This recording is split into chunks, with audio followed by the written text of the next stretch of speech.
Hello, students. You Hello, can. sir. Today we are going to. Hello, sir. Hello. Uh, I hope you have liked the session last time. This time I am coming with very important topic from is matter around us pure.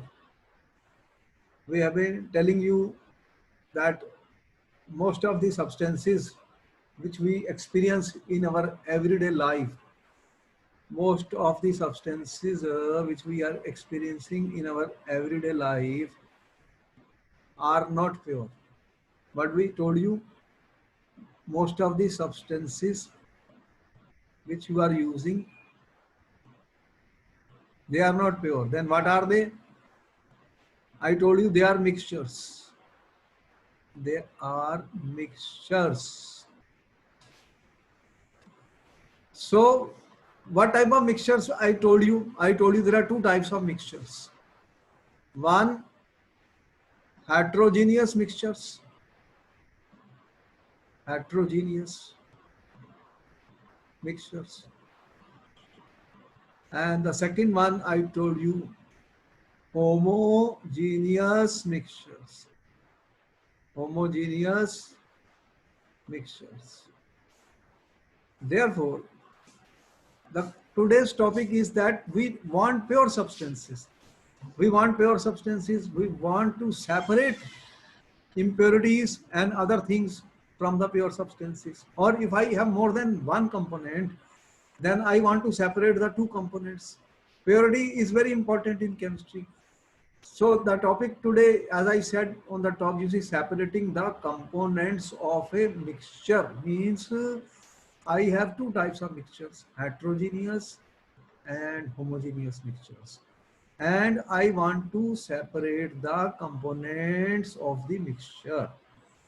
When I will separate the components of the mixture, what will be the result? I will get pure substance, pure substance. And how will I separate the components of the mixture? See, important point is when we have mixtures, mixtures are not compounds.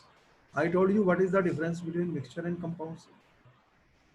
In a compound, the elements have combined by a definite proportion by mass and have formed a different substance.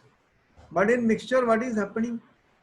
You have put, for example, if I take a heterogeneous mixture, you will say, sir, supposing I have iron, I put sulfur, and in this you put NaCl. Now here I have mixed three substances, 1, 2, 3. And you can see three things here. They have not become homogeneous. They are not homogeneous mixtures. Similarly, I told you, supposing you have sand and water, you have sand and water, or mud, you have mud in water, mud in water. These are examples of heterogeneous mixtures. It is not difficult to separate the heterogeneous mixture. That's what I want to tell you. Because here the particles are forming separate layers, as you can see. They have definite boundaries. We can do what we can do simply. Sometimes we use simple filtration. You are aware of that filtration. You are aware of filtration. What is the meaning of filtration? You know, when you have one substance insoluble, one component is insoluble, and other component you have liquid, liquid. So what will be the result of that? What we can do, that we can use a filter paper, and by the filtration process we can separate the two components. Liquid will pass through the filter paper and insoluble will not form through the filter paper. For example, if you have heard that lime water turns milky when carbon dioxide gas is passed. So what happens is there is a lime water I am saying in the chemistry lab. We can see that experiment. React this with reacts with carbon dioxide to form a precipitate of CaCO3. This is a solid. This is a solid. So what will happen? This is a solid, and you have water. We can separate this easily. We can separate this easily because you have CaCO3 and you have water. Water is liquid. Water is liquid. We can separate the two by the process of filtration here, uh, because this substance is insoluble, and you know that what we do in such cases, that if you have a funnel, this is my funnel, here is my filter paper, and what will I do? So if I have here, if I will put this mixture here, what will happen? This is a heterogeneous mixture. Heterogeneous mixture, it can be filtered. It can be filtered. The liquid will come down. The liquid will come down, but the solid particles will remain on the top because the pores of the filter paper do not allow bigger particles to pass through it. So this is what you do when you prepare tea at home and you filter your tea with a sieve. So heterogeneous mixture, more thing you can see that you have iron. If you want to separate iron, okay, you can separate iron by magnetic process. Magnetic. You know, iron is attracted by the magnet. So if I put a magnet, iron will be attracted. Iron will be attracted. And here sulfur is insoluble. Sulfur is insoluble in water, but sodium chloride dissolves in water. So you can put a magnet, iron will be separated. Then I will put water. In water, NaCl will dissolve, and I will filter. What will happen on filtration? The sulfur will remain on the top of the filter paper, solid particles, and sodium chloride will go with the water.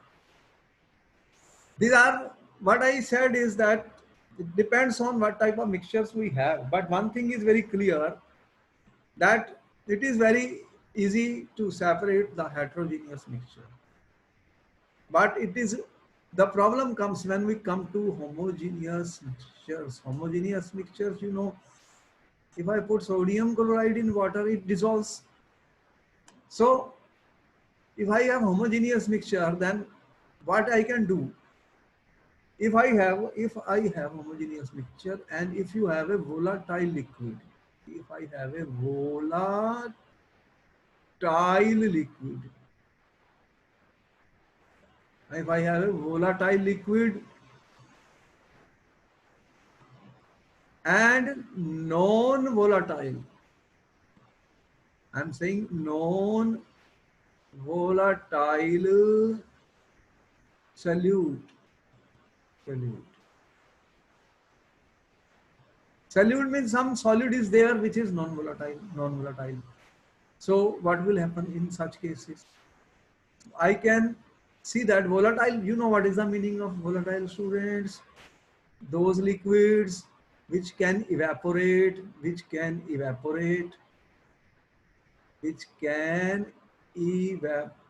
students. Liquids which can evaporate on heating, they are called volatile liquids. What will happen if I have water? If I have water and NaCl, for example, water is volatile, and here I have NaCl. NaCl, you are aware, solid is non-volatile. It doesn't form vapors. Certain liquids are highly volatile, you know, alcohols and other acetone. As soon as you put on your palm, they evaporate. So evaporation is important here because if I have a liquid which can evaporate and you have a known volatile solute, then I can use the method which I am talking, evaporation. What I can try, evaporation. What is the meaning of evaporation, students? That I will evaporate the liquid. I will evaporate the liquid which is volatile on heating. So students, what we do in such cases? If I want to separate a mixture of sodium chloride and water, I'm saying I have to separate a mixture of NaCl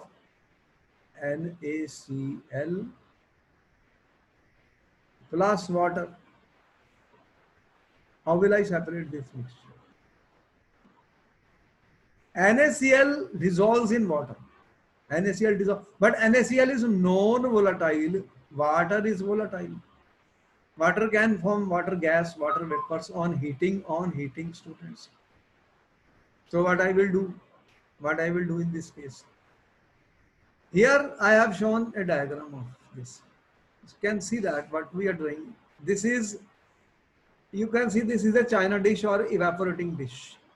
This is a dish which can be heated at high temperature. So I will take water. If I have in this beaker, if in this beaker, consider this beaker, if I have in this beaker water and salt, and don't forget about this stuff right now. There's no need of that when I'm saying. देखो कि मैं ये कह रहा हूँ कि यहाँ पर आपके पास डिजोल्व है सोडियम क्लोराइड और वाटर, तो हम इसको हीट कर देंगे। तो हीट करने से क्या होगा? अगर हमने सोडियम क्लोराइड और वाटर के मिक्सचर को हीट कर दिया तो वाटर बॉयल ऑफ हो जाएगा, वाटर जो है वो इवेपोरेट हो जाएगा स्टूडेंट्स, और सोडियम क्लोराइड साल्ट उसका बच जाएगा। तो ये एक तरीका मैं बता रहा हूँ जिसे बोलते हैं इवेपोरेशन।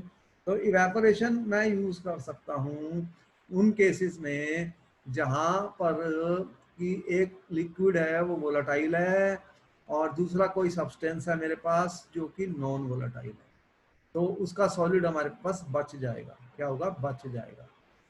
तो ये पहला केस हमने बताया है कि हमारे पास एक मिक्सचर है, जैसे कि मैंने अब यहाँ पर देखो स्टूडेंट्स लिखा है, how can we obtain coloured components of dye from blue और ब्लैक इंक। देखो आप इंक यूज करते हो, हम सब इंक को यूज करते हैं। इंक क्या होती है? एक तरीके से तुम जब प्रिंटर में भी इंक डालते हो तो वो एक लिक्विड होता है। देखो लिक्विड होता है, तो लिक्विड में क्या है? आपने ब्लू कलर की इंक डाल दी मान लो, तो ब्लू कलर का मतलब लिक्विड कोई सॉल्वेंट होगा। क्या हो सकता है? वाटर, अल्कोहल, एसीटोन या ऐसे सॉल्वेंट्स होते हैं। और जो कलर है मेरा वो डाइज होती है। वो क्या होती है? डाइज होती है। जो कलर होता है ना हमारा, ये देखो जो डाई मैंने लिखी है, ये कोई सॉलिड है जो सॉल्वेंट में मैंने डिसॉल्व कर दिया था। क्या है? सॉलिड है। तो अगर मैं ये कहूं कि मेरे पास जो है ब्लू इंक है, मेरे पास क्या है? Blue ink. तो इसको मैं कह रहा हूं, मैं इसका जो कलर्ड कंपोनेंट है ब्लू, इसको मैं निकालना चाहता हूं। तो उसमें कोई लिक्विड तो है ही है। कौन सा लिक्विड है? कोई भी हो सकता है। वाटर का तो हमने बता दिया NaCl के केस में। यहाँ पे कौन सा लिक्विड डाला इंक में? उसने कोई अल्कोहल, एसीटोन या ऐसा कोई लिक्विड डाला है। तो हम उसको क्या कर सकते हैं? एक तरीके से इवेपोरेट कर सकते हैं। लेकिन क्योंकि ये जो लिक्विड है, यहाँ पर लिक्विड है, ये वाटर नहीं है मान लो, तो अगर अल्कोहल है तो उसका बॉइलिंग पॉइंट कम होता है।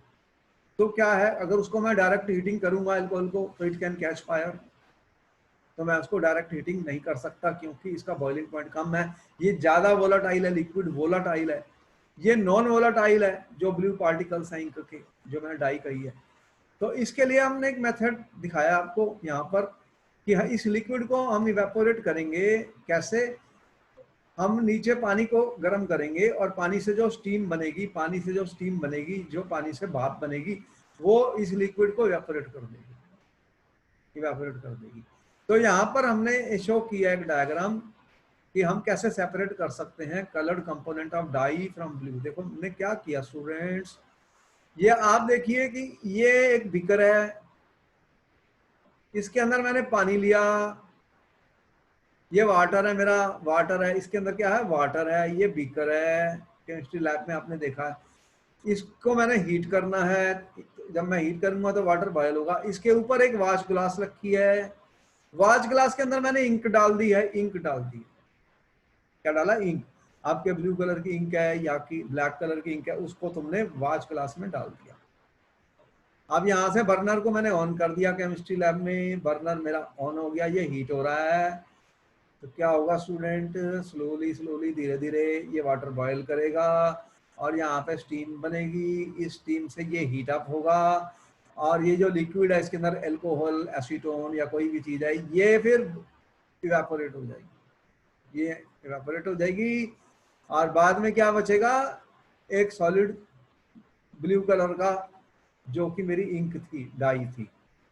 ये जो ब्लू कलर की मैंने इंक यहाँ दिखाई, तो स्टूडेंट्स मेरे को ब्लू कलर का वो मिल जाएगा। तो यहाँ पर देखो हमने आपको बताया है कि how can we obtain coloured component of dye from this evaporation method. Evaporation का यूज किया गया है। कौन सा मेथड यूज किया मैंने, इवेपोरेशन का।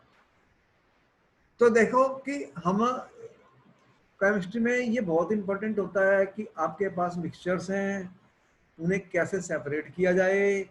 डिफरेंट मिक्सचर्स के लिए हमें डिफरेंट मेथड का यूज करना पड़ता है, सभी के लिए सेम मेथड यूज नहीं कर सकते। तुम्हें पता होगा कि पेट्रोल है तो पेट्रोलियम जैसे हैं तो उनमें भी बहुत सारे हाइड्रोकार्बन्स होते हैं, मिक्सचर्स होते हैं सारे। तो मिक्सचर्स को सेपरेट करना केमिस्ट्री से बहुत इंपॉर्टेंट है, क्योंकि हमें प्योर सब्सटेंसेस चाहिए। तो हम डिफरेंट मेथड्स आपको बताने वाले हैं आज के लेक्चर में। एक मेथड जो मैंने अभी बताया कि अगर हेट्रोजीनियस है तो बहुत इजी रहता है, क्योंकि इसमें हम सिंपली फिल्ट्रेशन भी कर सकते हैं। पार्टिकल्स जो नीचे बैठ गए थे, सेटल डाउन हो गए थे, वो इनसॉल्युबल थे, उनको हमने फिल्टर कर लिया। आयरन जैसे पीस जो मैग्नेट से अट्रैक्ट हो जाते हैं, उनको भी हम अट्रैक्ट कर सकते हैं। लेकिन जब होमोजीनियस सोल्यूशन बन जाता है तो फिर हमारे को देखना पड़ता है कि कौन से मेथड और कब और कैसे यूज करेंगे। तो यहाँ पर जो हमने डायग्राम दिखाई स्टूडेंट्स, वो क्या कर रही है, उससे हमने क्या किया है, हमने एक ब्लू कलर की इंक को यहाँ पर पानी से इवेपोरेट कर दिया है। उसका जो लिक्विड है, अल्कोहल या एसीटोन जो भी होता है, वो इवेपोरेट हो जाएगा और ब्लू कलर बच जाएगा। तो ये एक डायग्राम है, जिससे जो मेथड यूज हुआ वो ये है कि यहाँ पर एक लिक्विड वोलेटाइल है और सब्सटेंस जो मेरा है वो नॉन वोलेटाइल है। ये कंडीशन है इस केस में, तभी मैंने ये मेथड यूज किया। और डायरेक्ट हीटिंग नहीं की, तुमने देखा, क्योंकि लिक्विड को ऐसा सॉल्वेंट हो सकता है जिसे फायर लग सकती है, आग लग सकती है डायरेक्ट। अगर मैंने फायर दे दी इसको, तुम्हें पता है अल्कोहल होते हैं जो दे कैच फायर, तो उसको इसलिए हमने पानी से इवेपोरेट किया। अब देखो कि तुम्हें पता है स्टूडेंट्स, जो मिल्क होता है ये भी प्योर नहीं है। हमने केमिस्ट्री में बताया कि एक मिक्सचर है, ये एक सोल्यूशन है, एक होमोजीनियस मिक्सचर है। इसमें क्या होते हैं, फैट्स होते हैं। ये जो फैट्स होते हैं ये छोटे पार्टिकल्स होते हैं फैट्स के, और फिर वाटर है इसके अंदर, और भी चीजें हैं इसके अंदर मान लो।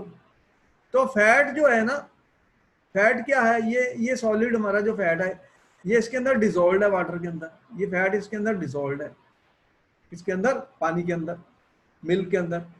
तो अब हमें ये फैट को निकालना है, इसको सेपरेट करना है।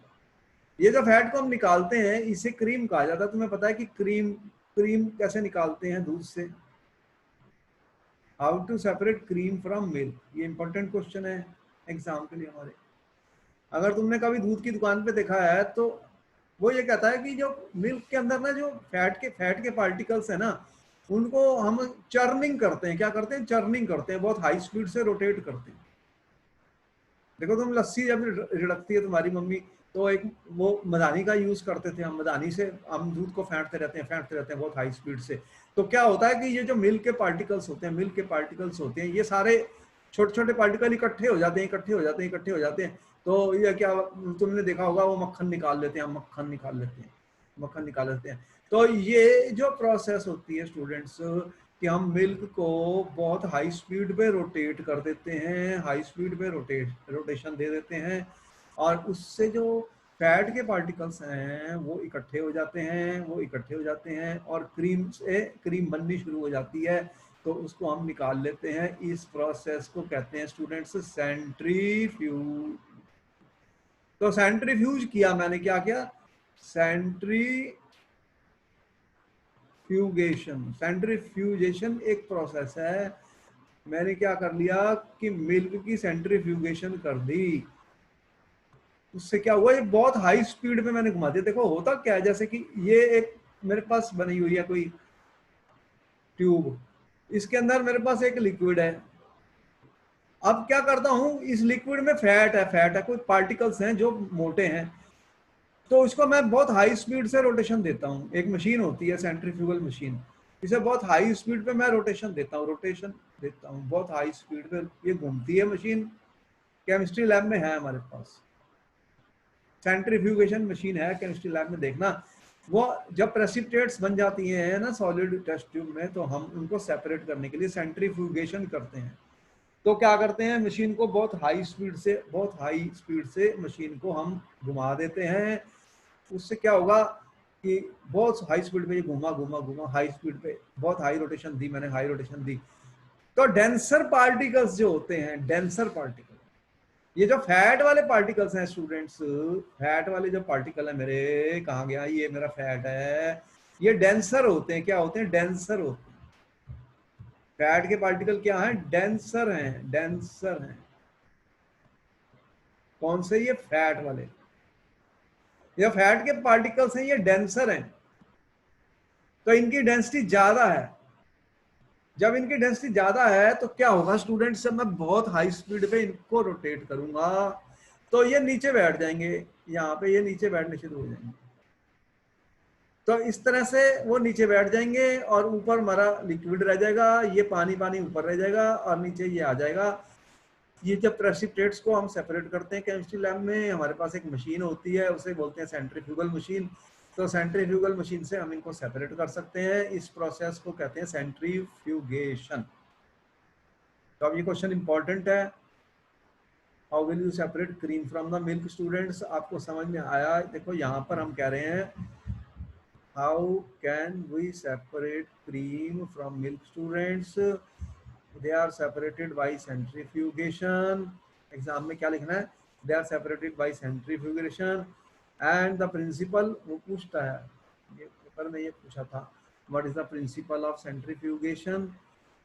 Denser particles are forced to the bottom and lighter particles stay at the top when spun rapidly।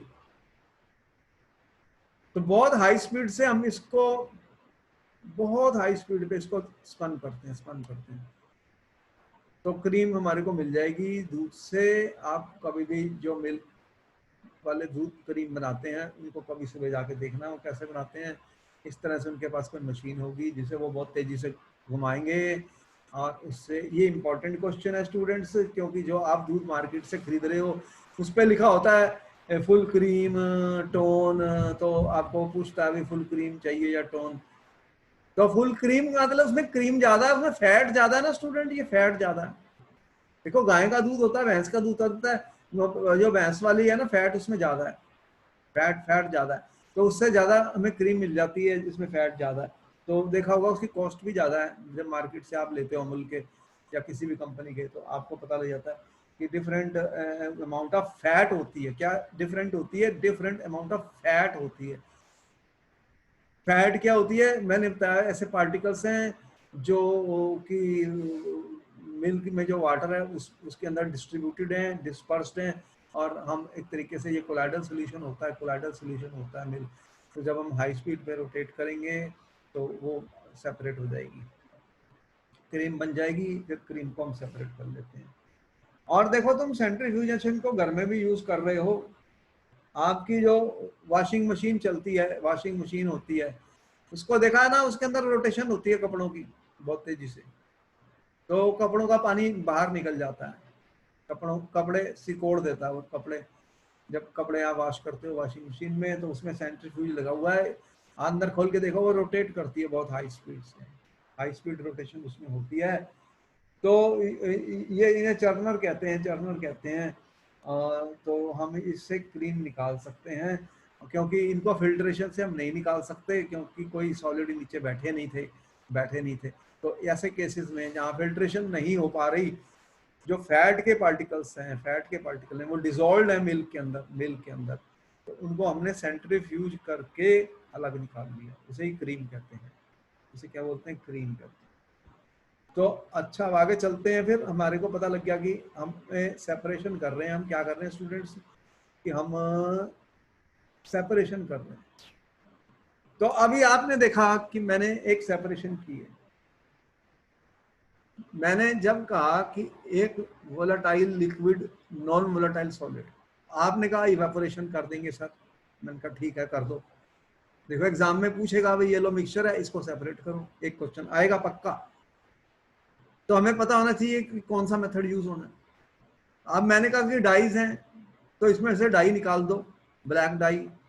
तो आपको पता लगा इसके अंदर एक सॉल्वेंट है जो वोलाटाइल है सॉल्वेंट, और डाई जो है वो सॉलिड है कोई, ब्लैक कलर की, रेड कलर की, जो भी जिसे आप इंक बोलते हो। तो आपने कहा अच्छा ठीक है, आपने उसको एक फ्लास्क में पानी लेके बॉईल किया और उसके ऊपर वॉश ग्लास में रख दिया। तो उससे क्या हुआ कि वाटर इवेपोरेट हो गया, वो सॉल्वेंट इवेपोरेट हो गया और डाई रह गई। अब जब आपके पास स्टूडेंट्स होते हैं लिक्विड्स, तो क्या करेंगे? अब होमोजीनियस सोल्यूशन है, मैं कह रहा हूं मेरे पास है, मेरे पास क्या है? होमोजीनियस सोल्यूशन है, मेरे पास लिक्विड्स हैं। मैं कह रहा हूं मेरे पास दो लिक्विड्स हैं। कितने? दो। आप कह रहे हो जी मेरे पास वाटर है सर, और मेरे पास है केरोसिन ऑयल। केरोसिन ऑयल, अब ये दोनों ही लिक्विड्स हैं। क्या है? दोनों लिक्विड है। अब ये मिक्सचर है हमारे पास, इसको कैसे सेपरेट करेंगे? तो इसके लिए क्या करना है स्टूडेंट्स? लेकिन ये लिक्विड्स आपस में मिसिबल नहीं है। देखो इमिसिबल का क्या मतलब होता है? इमिसिबल लिखा, देखो मैं लिखा how can we separate a mixture of two immiscible liquids, immiscible लिखा है। तो इमिसिबल क्या होते हैं स्टूडेंट? ये कह रहा है कि इमिसिबल है, दो लिक्विड हैं ये इमिसिबल हैं, मतलब ये आपस में डिसॉल्व नहीं होते, ये आपस में डिसॉल्व नहीं होते, ये सेपरेट लेयर बना लेंगे। आपने देखा कि ऑयल को पानी में डालो तो ऑयल पानी में डिसॉल्व नहीं होता, अल्कोहल को पानी में डालो तो वो डिसॉल्व हो जाता है, अल्कोहल डिसॉल्व इन वाटर। लेकिन आपने ऑयल वाटर में डाला, ऑयल वाटर में डाला तो वो वाटर में डिसॉल्व नहीं होता। उन्हें बोलते हैं इमिसिबल लिक्विड्स। जो दो लिक्विड्स आपस में डिसॉल्व नहीं होते, इन्हें इमिसिबल लिक्विड्स कहा जाता है स्टूडेंट। तो यहां पर मैंने आपको दे दिया लो जी, वाटर एंड केरोसिन ऑयल, इनको सेपरेट करना है। तो इसके लिए हमने बताया है कि यहां पर हम यूज करते हैं सेपरेटिंग फनल। ये देखो ये क्या लिखा हुआ मैंने, एक सेपरेटिंग फनल है। केमिस्ट्री लैब में हमें मिलेगा एक सेपरेटिंग फनल, और इस फनल, ये ऊपर इसका टॉप होता है, ये बंद हो जाता है, ऊपर से बंद हो जाता है। इसको मैं खोल दिया, इसको मैंने खोल दिया, इसे स्टॉपर कहते हैं। इसका स्टॉपर मैंने उतार दिया और इसके अंदर दोनों लिक्विड डाल दिए, ये जो मिक्सचर थे मेरे पास, और इसको मैंने शेक कर दिया। ये स्टॉप कॉक है, ये बंद हो गया यहां से, और इसको मैंने रख दिया कुछ टाइम के लिए। तो क्या होगा? आपके पास कितने लिक्विड हैं? दो, और दोनों इमिसिबल हैं, मतलब डिसॉल्व नहीं होते, डिसॉल्व नहीं होते, they do not dissolve, do not dissolve in one another. तो आपको 2 लेयर्स मिलने वाली हैं। कितनी? 2 लेयर्स, ये देख रहे हो, एक लेयर ये दिखा रहा हूं मैं, एक ये, 2 लेयर्स मिली है। और जो हैवियर होगा, जो लिक्विड हैवी होगा वो नीचे आएगा। क्या आएगा? नीचे आएगा। जो लाइटर होगा वो ऊपर आएगा। तो जिसकी डेंसिटी ज्यादा है स्टूडेंट वो नीचे है, जिसकी डेंसिटी कम है वो ऊपर है। तो प्रिंसिपल क्या हुआ इसका? लिक्विड्स का सेपरेशन का, 2 लेयर्स का डिफरेंस इन डेंसिटीज। तो यहाँ पर डेंसिटीज का डिफरेंस है स्टूडेंट्स। क्या डिफरेंट है? डेंसिटीज। तो मोर, जिसकी डेंसिटी मोर है वो नीचे आया, वो नीचे आया। ये वाला वाटर की डेंसिटी ज्यादा है वो नीचे, और जिसकी डेंसिटी कम है वो उसके ऊपर है। अब ये दोनों डिसॉल्व नहीं होते एक दूसरे में, तो सेपरेट लेयर बनी है। ये बाउंड्री दिख रही है मुझे, ये सेपरेट लेयर्स दिख रही है। अब इनको सेपरेट करना क्या मुश्किल रह गया? आप इसको खोलेंगे स्टॉप कॉक को, नीचे आपने लगा दिया, इसको खोलेंगे, आपने नीचे रख दिया अपना ये, और जब आपने इसको खोल दिया तो ये सारा नीचे आएगा। पहले यहाँ तक ये खत्म हो गया, इस फ्लास्क को मैंने टाल लिया, फिर उसके बाद दूसरा लगा दिया मैंने। तो 2 लिक्विड थे, एक में पहले पहले वाटर आएगा, इसमें वाटर मिला और इसमें केरोसिन मुझे मिला। तो इस तरह से 2 लिक्विड मैंने दोनों सेपरेट कर लिए, दोनों मैंने लिक्विड सेपरेट कर लिए। तो मुझे दोनों लिक्विड मैंने सेपरेट कर लिए, इसको बोलते हैं सेपरेटिंग फनल। तो अगर स्टूडेंट्स एग्जाम में मुझे भी ऐसे क्वेश्चन देता है, how will you separate oil and water, तो फिर मैं कौन सा मेथड यूज करूंगा? अब दोनों लिक्विड हैं, इवेपोरेशन तो मैं कर नहीं रहा यहाँ पर, तो फिर मैंने क्या किया? एक सेपरेटिंग फनल का मेथड यूज किया, और उनकी डेंसिटीज में डिफरेंस है, मतलब डेंसिटीज दोनों की डिफरेंट है। एक ज्यादा डेंस है, डेंस वाला नीचे आ जाएगा, लेस डेंस वाला ऊपर होगा। तो हम यहाँ से अपना स्टॉक का खोलेंगे। ये लिक्विड को मैंने ले लिया एक कंटेनर में, उसके बाद जब ये खत्म हो गया तो मैं दूसरा ले आया बीकर, या जो भी मेरे पास है जिसमें मैंने ये इसको डालना है, और उसके बाद मेरे को केरोसिन मिला। केरोसिन की डेंसिटी पानी से कम है, ऑयल की डेंसिटी वाटर से लेस है, इसलिए वो फ्लोट कर रहा है वाटर के ऊपर। देख रहे हैं, पानी के ऊपर बैठा हुआ। तो यहाँ पर हमने आपको दिखाया how to separate mixture of 2 immiscible liquids. अब एक और टेक्निक हमारे सामने डायग्राम लगी हुई है। देखो कि हम ये कह रहे हैं कि आपको मैंने दे दिया सेपरेट करना है, तो यहाँ पर हमने ये पहला दिखाया सेपरेशन किसका? वाटर एंड केरोसिन का। सेकंड क्वेश्चन आपको आया कि separate a mixture of salt. Salt क्या होता है स्टूडेंट? NaCl जो मेरे पास होता है, और दे दिया अमोनियम क्लोराइड। ये दोनों ही सॉलिड हैं, NaCl और अमोनियम क्लोराइड दोनों भी सॉलिड है स्टूडेंट्स। इनको सेपरेट करना, तो इनको सेपरेट कैसे करेंगे स्टूडेंट्स?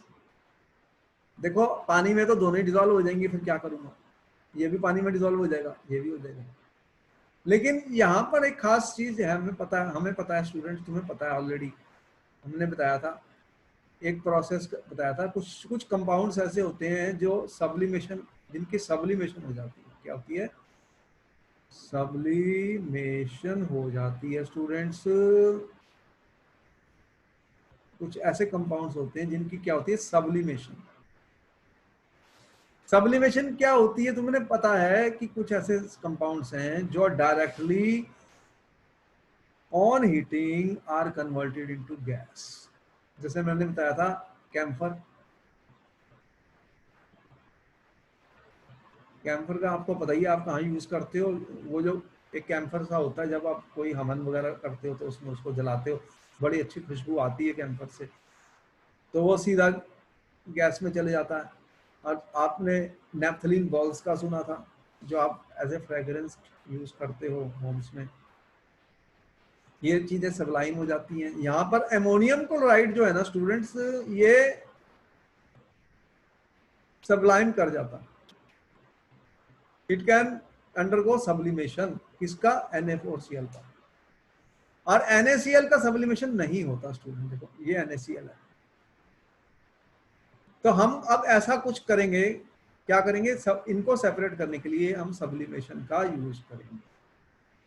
देखो एग्जाम में किस टाइप के क्वेश्चन आते हैं, वो कहेगा ये लो मिक्सचर, इसको सेपरेट करने का मेथड बताओ। क्या आंसर लिखेंगे? If I have a mixture of NaCl and ammonium chloride, they can be separated by the process of sublimation. तो मैं इनको सब्लिमेशन से सेपरेट कर सकता हूँ स्टूडेंट्स। तो इसके लिए हम क्या ऑपरेटर्स बनाएंगे? देखो हमने एक ऑपरेटर सेटअप किया है। ऊपर क्या लिखा हुआ है? How can we separate a mixture of salt and ammonium chloride। Important question है, पेपर में बहुत बार पूछा, बहुत सारे स्कूलों में स्टूडेंट्स, कि इसको सेपरेट करना है। तो यहाँ पर देखो एक होती है चाइना डिश, मैंने क्या बताया, ये एक चाइना डिश केमिस्ट्री में यूज होती है स्टूडेंट्स। तो क्या बोलते हैं? China dish. चाइना डिश में हम किसी चीज को हाई टेम्परेचर पे हीट कर सकते हैं, हीट कर सकते हैं। तो चाइना डिश में हमने मिक्सचर ले लिया, इसका हमारे पास क्या है? NaCl सॉलिड, और कौन सा है? अमोनियम क्लोराइड, वो भी सॉलिड है। तो दोनों सॉलिड है स्टूडेंट्स, इन दोनों का मिक्सचर मैंने ले लिया। यहाँ देख रहे हैं चाइना डिश में, ये एक चाइना डिश है, ये मेरे पास मिक्सचर है। अब एक फनल को लेते हैं, ये फनल हमारे पास केमिस्ट्री लैब में होता है, ये फनल ऐसा दिख रहा है मुझे। तो फनल को मैंने इसके ऊपर इन्वर्टेड करके रखना है। क्या करना है? उल्टा रख दिया, ये ऐसे उल्टा फनल रख दिया, और ऊपर से कॉटन लगा दिया। देखो ये लिखा है ना कॉटन प्लग, बंद कर दिया, इसको बंद कर दिया। अब ये क्या होगा कि इसको हम हीट करेंगे। अब जब हीट करेंगे तो तुम्हें पता है फिर हीटिंग से क्या होने वाला। देखो जब मैं इसको हीट करूंगा स्टूडेंट्स, तो सोडियम क्लोराइड के बारे में मैंने बताया कि वो नॉन वोलाटाइल है, वो उसी में रहेगा। उसका मेल्टिंग पॉइंट भी बहुत हाई होता है सोडियम क्लोराइड का, वो साल्ट तुम यूज करते हो। लेकिन अमोनियम क्लोराइड का क्या होगा? ये सबलाइम करेगा, इसके वेपर्स बन जाएंगे, मतलब सॉलिड से सीधा गैस में आ जाएगा। तो वेपर्स कहाँ जाएंगे स्टूडेंट? ऊपर जाएंगे, ऊपर जाएंगे वेपर्स। और जैसे ही ये यहाँ से बाहर आए तो ये कंडेंस हो जाते हैं वेपर। क्या होते हैं? कंडेंस हो जाते हैं।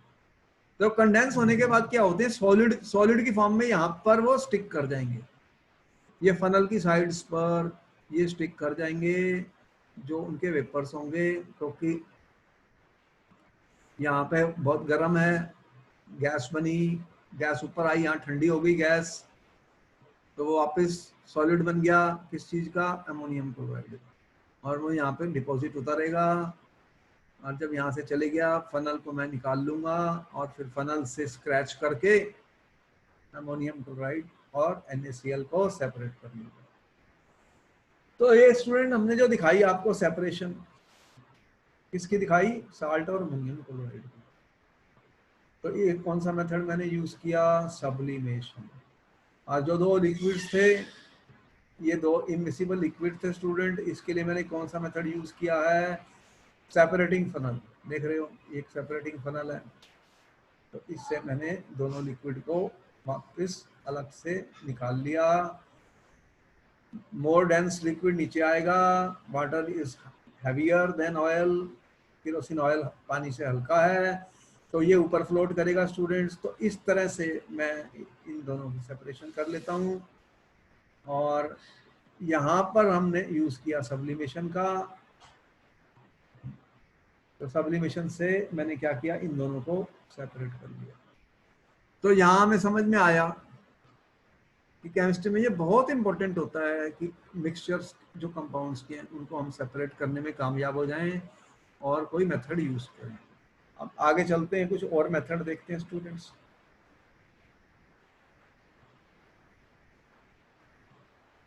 अब देखो कि हमने जो मेथड आपको बताए जिसमें हमने, और देखता हूँ कुछ और भी दिखाया था मैंने, ये तो हो गया, ये भी हो गया, ये भी हो गया,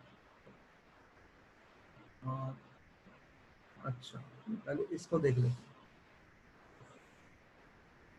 यहाँ पर देखो स्टूडेंट्स, हमने क्या किया है कि आपके पास दो लिक्विड्स हैं, मैं कह रहा हूँ कितने हैं, लिक्विड्स हैं दो, और वो डिसॉल्व हो जाते हैं, वो मिसिबल हैं। मैं कह रहा हूँ लिक्विड्स होते हैं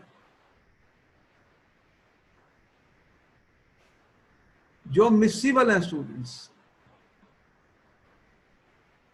क्या है मिसिबल? मिसिबल क्या होते हैं स्टूडेंट? ये एक दूसरे में डिसॉल्व हो जाते हैं, सॉल्युबल हैं, ये they are soluble in one another. देखो अल्कोहल होता है, अगर मैं कहूं इथाइल अल्कोहल, एक अल्कोहल होता है उसका नाम होता है इथाइल अल्कोहल स्टूडेंट्स।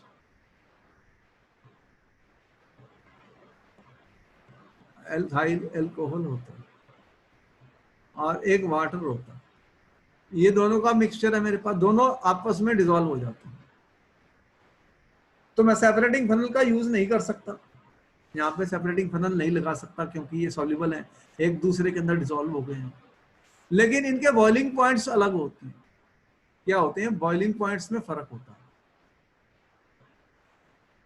देखो इनके बॉइलिंग पॉइंट्स जो हैं वो डिफरेंट हैं स्टूडेंट्स, तो इसलिए इनके बॉइलिंग पॉइंट्स का जो डिफरेंस है वो more than 25 degree centigrade different है।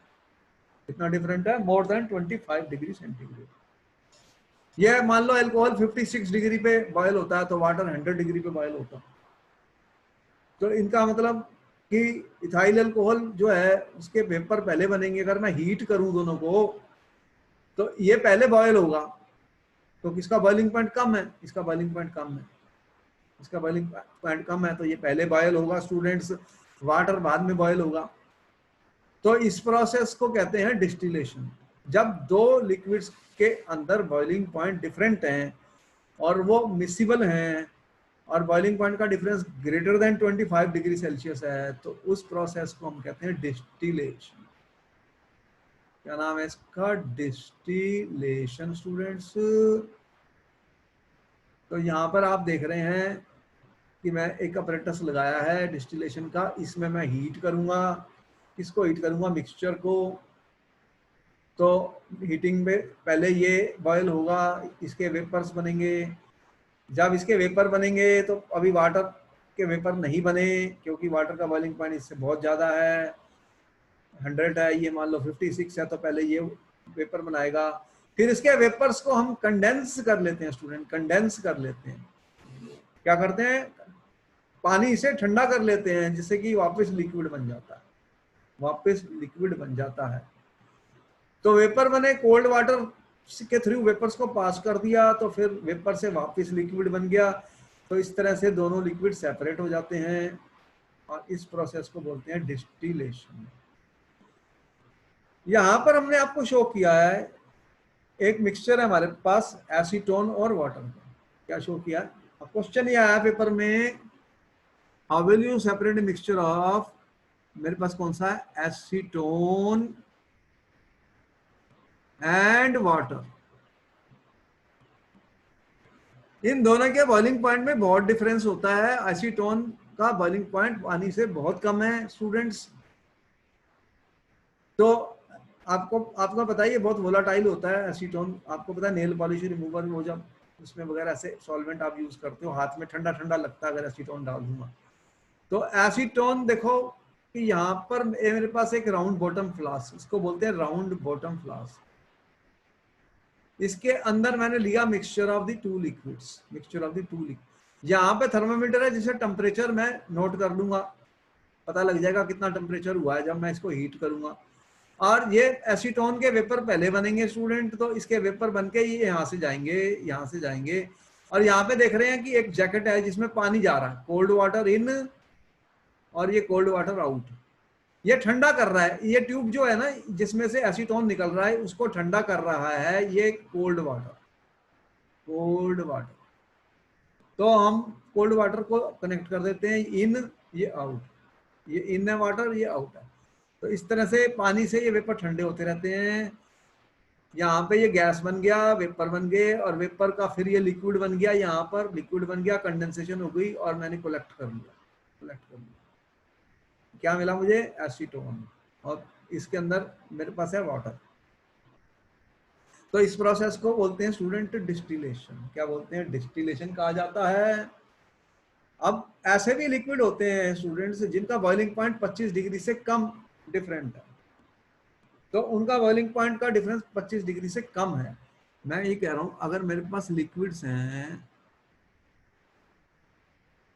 जिनका बॉइलिंग पॉइंट 25 डिग्री सेंटीग्रेड से लेस है, उसमें क्या होगा कि दोनों को ही वेपर बनेंगे और दोनों के वेपर मिक्स हो जाएंगे, मिक्स हो जाएंगे। तो ऐसे केसेस में हम एक यूज करते हैं, इससे थोड़ी सुपीरियर टेक्निक है, उसको बोलते हैं फ्रैक्शनल डिस्टिलेशन। क्या यूज करते हैं स्टूडेंट्स? Fractional distillation.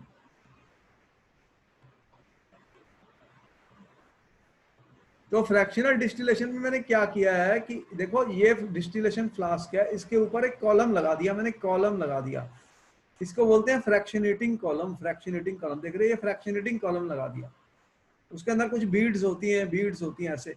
तो अब दोनों के वेपर जाएंगे, लेकिन होगा क्या कि ये वेपर ज्यादा किसके होंगे? जिसका बॉइलिंग पॉइंट कम होगा। जो दूसरे वाले हैं वो वापस कंडेंस हो जाएंगे, कंडेंस हो जाएंगे, यहाँ वापस चले जाएंगे।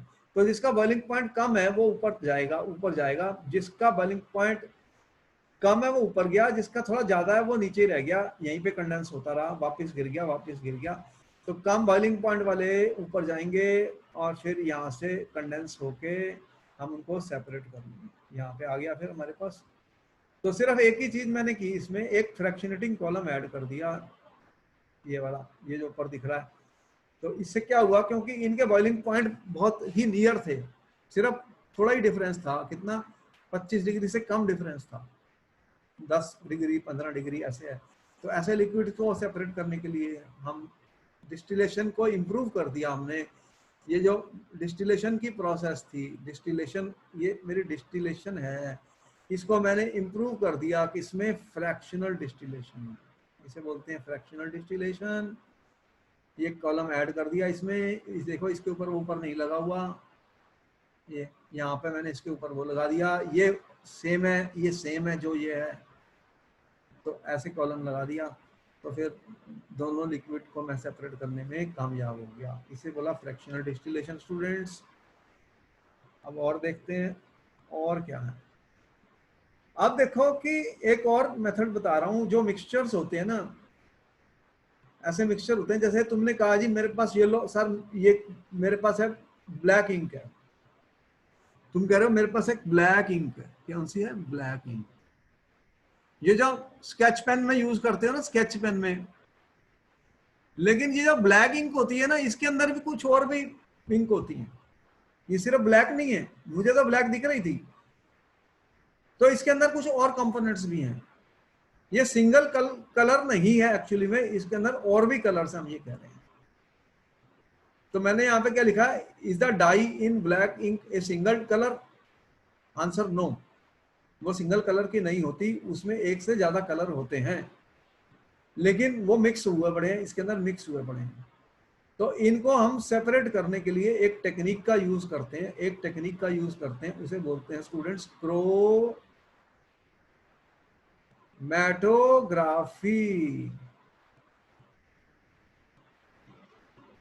हम आपके कोर्स में बहुत सिंपल बता रहे हैं, आजकल बहुत हाई एडवांस्ड क्रोमेटोग्राफी आ गई हैं, लिक्विड क्रोमेटोग्राफी, गैस क्रोमेटोग्राफी। तो इससे ना हम डिफरेंट कंपोनेंट्स को सेपरेट कर लेते हैं। तो क्रोम का मतलब कलर्स होता था, क्योंकि मैंने कलर्स की बात की है, तो सबसे पहले जब ये यूज हुई थी तो ये कलर्स को सेपरेट करने के लिए यूज हुई थी। जब इस मेथड का यूज किया गया तो उन्हें डिफरेंट कलर मिल गए थे, डिफरेंट कलर मिल गए थे, इसलिए उसे वो बोलते हैं क्रोमा मीन्स कलर। तो अलग अलग कलर्स उनको मिल गए थे, तो वहां से इसका नाम पड़ा था क्रोमेटोग्राफी।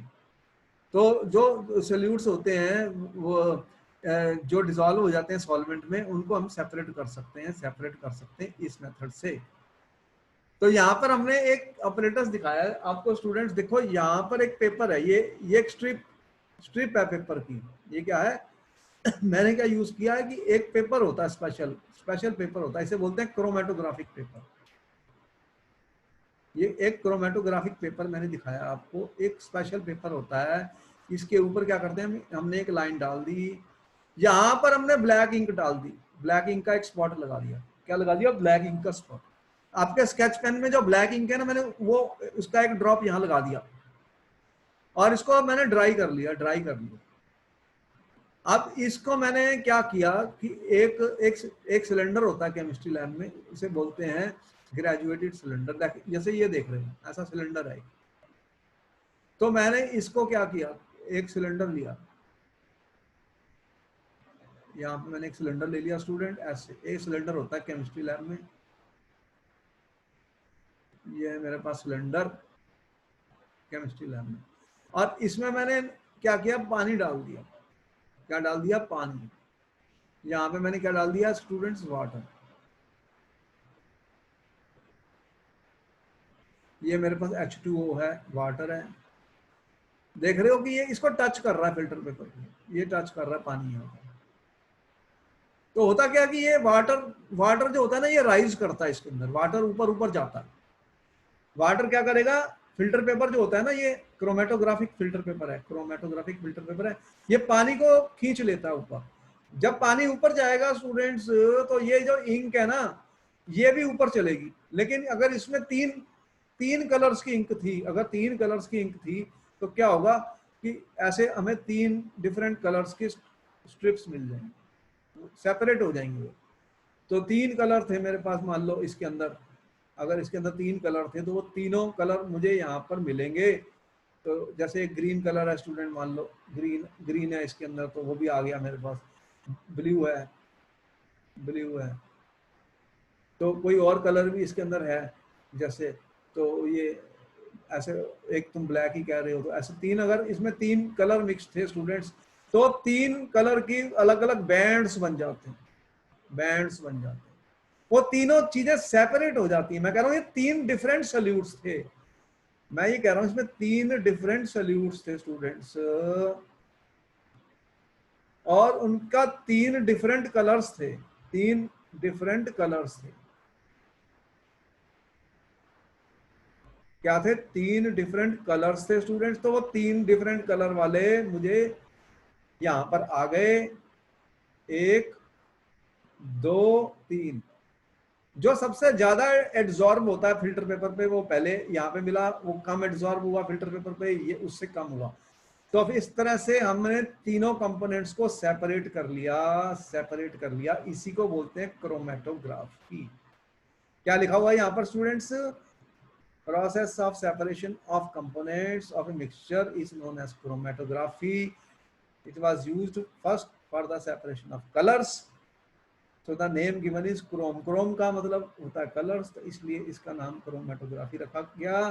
तो डिफरेंट सोल्यूट्स जो सॉल्वेंट में डिसॉल्व थे, उनको हमने यहाँ पे सेपरेशन कर लिया। तो एक सिंपलेस्ट फॉर्म हमने आपको दिखाई है क्रोमेटोग्राफी की। जहाँ पे जो डायग्राम है आपको दिख रही है, ये जार है, इसमें ये हमारा स्ट्रिप पेपर है, क्रोमेटोग्राफिक पेपर कहते हैं इसको।